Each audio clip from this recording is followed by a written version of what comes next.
So by the time of this video coming out, Hogwarts Legacy is now officially 3 years old. If you are familiar with me or this channel at all, you'll know I've made lots of Hogwarts Legacy content over the years. It's my favorite game of all time, and I'm just going to continue to keep making content as we go because, like I said, I love this game. But one thing I never got around to doing is making a Platinum Trophy video for this game. I already have the Platinum Trophy on my main account, and I've 100%ed this game on a lot of other consoles. But I figured I want to do it again because I like doing Platinum Trophy videos for you guys. I've also made a vow to myself during this Hogwarts Legacy playthrough, since I always like to go for my iconic pumpkin look with my special robes. I will not be doing that until I'm done the story. I need to rock out the whole story just wearing regular Hogwarts school clothes just to feel more immersed in this experience. So first things first, of course, I had to make a new account to get this started. So I went on my other Hogwarts Legacy account, went into photo mode, got a cool picture to make my profile picture for this account, and then I began on my journey. So this is the story of me getting the Platinum Trophy a second time. It started off with me receiving my Hogwarts letter. On the way to Hogwarts, I went through way more trauma than I think any student has ever had to endure on their way to Hogwarts. I then of course got sorted into Hufflepuff, my lovely house. To start off my first day of school, I attended Charms class. In this class, the teacher stole my textbook away from me as if I wasn't a new student attending Hogwarts as a 5th year needing to catch up, but I seemed to catch on to things pretty quickly and ended up getting my second trophy. I then head off to Defense Against the Dark Arts class, which I nearly just watched a kid die the second I walked into that class. But I seemed to learn Levioso pretty quick, and I was even challenged to a duel. I then wanted to go get my own wand, so I left the school to go off to Hogsmeade. In Hogsmeade, I went to Ollivander's. He gave me a few options for wands, which of course did not work. So then I got to make my own wand, and I was very happy with the wand I decided to make because it's very similar to the real wand I got for myself at Universal Studios. Out of nowhere though, Hogsmeade was then attacked by a troll. Of course, I took care of business, which got me my 3rd trophy on Hogwarts Legacy. While I was rebuilding the town though, I was reminded of one of my favorite parts of this game, the extra lore that it added to the wizarding world, like this one, which shows that Hogsmeade was made by a Hufflepuff. I was then chased out of town by a dark wizard and had to hide out in the bar, but luckily everyone in the bar stood on business and didn't let him come after me. Can't drink butterbeer forever. Oh buddy, if I could, I would. After getting back to the school, I was feeling a little devious, so I decided to sneak into the restricted section. After going down there, I found another ancient magic area where I was attacked by knights, which unlocked me my next trophy.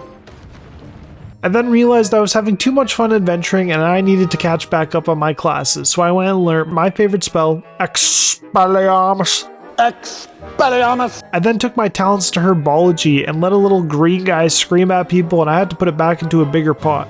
My next class was potions class, and let me tell you, if I had to do this class in real life, it would definitely be one that I would be failing, because they would just be way too stressful on such a little time crunch having to brew up these whole potions.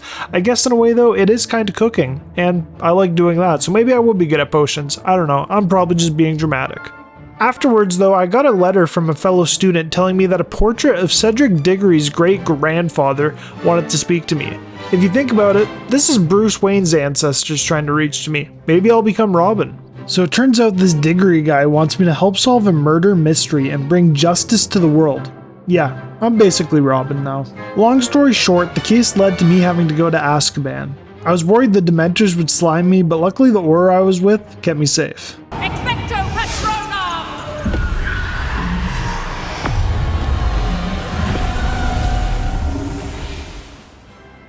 But when questioning the prisoner I was there to see, the Auror got attacked by said prisoner. So we had to flee. I was left with one clue: find a cave. Within the cave, I had to fight off hordes of spiders until I found the body of the murder case. Turns out he was killed by those knights I had to keep fighting earlier.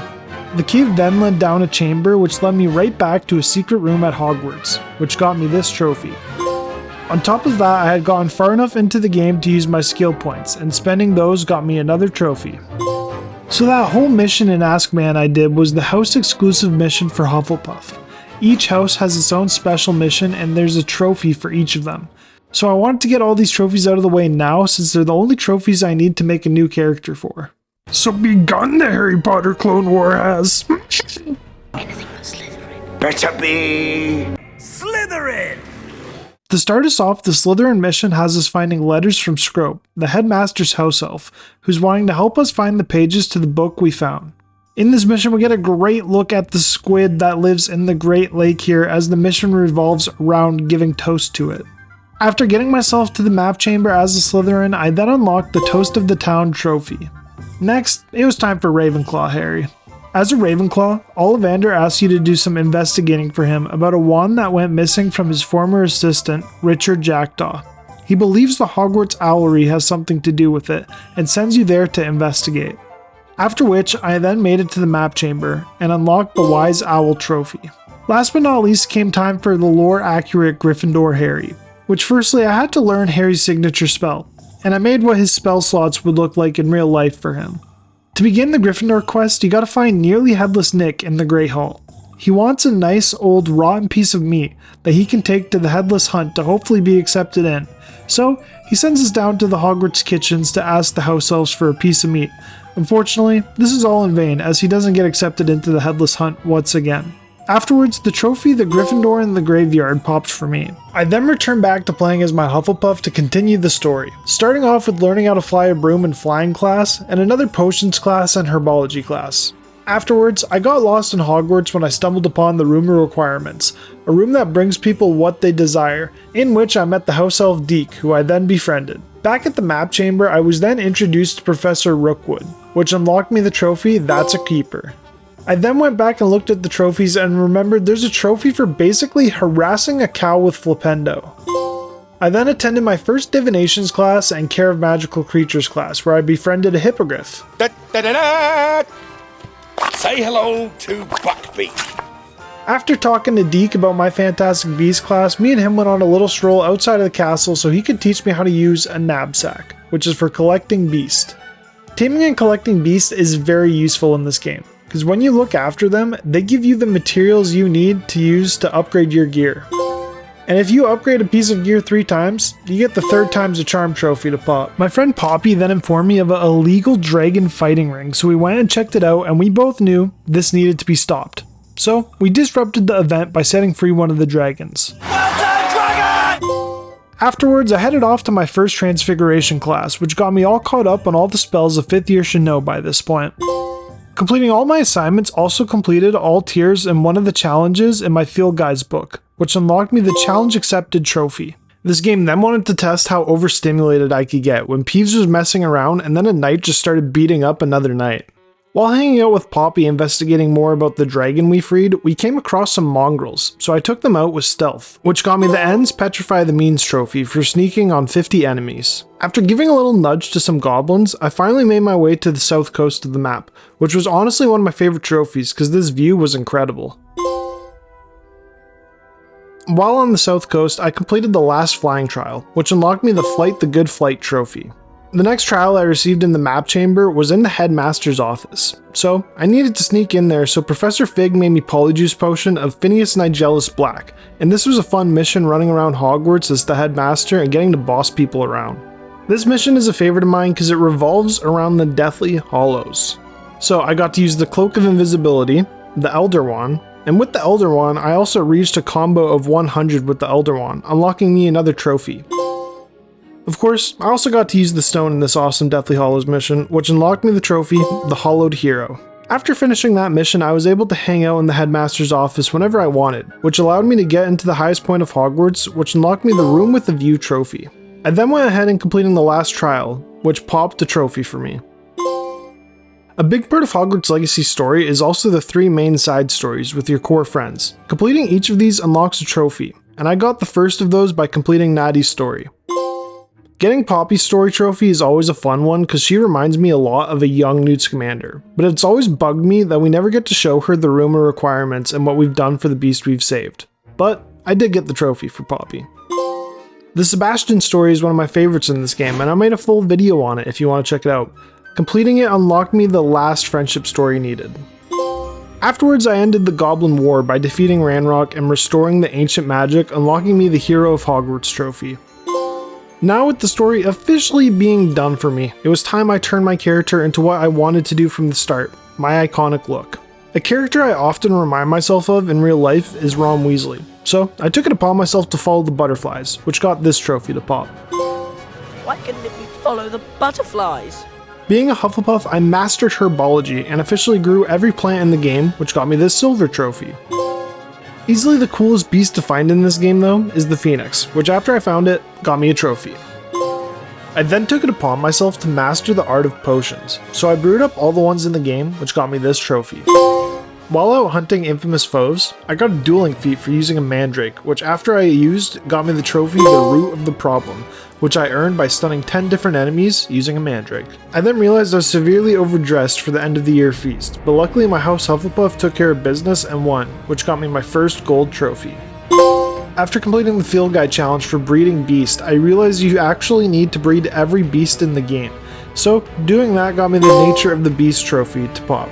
And while grinding out these side quests, I completed one of my favorite things to do in this game, by finishing up all the battle arenas. I also became the Interpret Explorer as well after discovering all the dungeons in this game. I also really feel I gotta include that this bell mission where you play the Harry Potter music drives me insane trying to figure out, even after 1,000 hours of playing this game. I always go back to this video for help in the description, so here's a link to it, check it out. It's helped me on every playthrough of this game, so really gotta give credit where it's due. I then finished up all the side quests, which got me a silver trophy.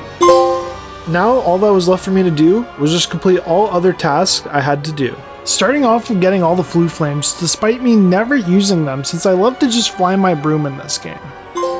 And after a grueling 95 Merlin trials, I finally got it done, getting me the silver trophy Merlin's Beard. I then went and collected all my Hogsmeade field guide pages, which got me to level 40. And after hitting level 40, I could use my last talent point, which popped another trophy for me. While exploring Hogwarts to complete my collections, I managed to find my last demiguise statue as well. Afterwards though, when I made my way down to the death party, I got the last field guide pages I needed, which completed my collections. I then only had one trophy left to unlock, which was the Finishing Touches trophy, which is unlocked by using ancient magic on every enemy in the game. I was at 94% for this trophy and had no idea which villains I've used ancient magic on. I set out to go fight villains, and I basically became Harry searching for the Horcruxes, just killing all enemies in sight in hopes for getting this trophy to pop. And then, it happened. There we go with the beautiful platinum trophy noise. Oh, that makes me feel good. If you guys made it this far into the video, thank you so much. You have no idea how much it means to me when people just stick around and watch my videos and leave a like and comment about them. I put a lot of work into this one. As I've said before, Hogwarts Legacy is my favorite game ever. I've played it so much times. If I were to count all of my hours on this game, it would be a lot more than I would probably realize. But I figured, you know what, the game is officially 3 years old today at the time of me releasing this video, so I wanted to go out and get this trophy once more. I hope you guys really enjoyed, and leave a like and subscribe. Like I said, it's very appreciated. We're going to be right back to more LEGO content in the meantime, but comment down below games you would like to see me get the Platinum Trophy for, because I want to start getting done some Platinum Trophy games that I'm getting requested to get done. So like I said, leave a comment down below for what games you want me to get the Platinum Trophy for. Anyways y'all, I'm Zach. I'll see you guys all in the next one.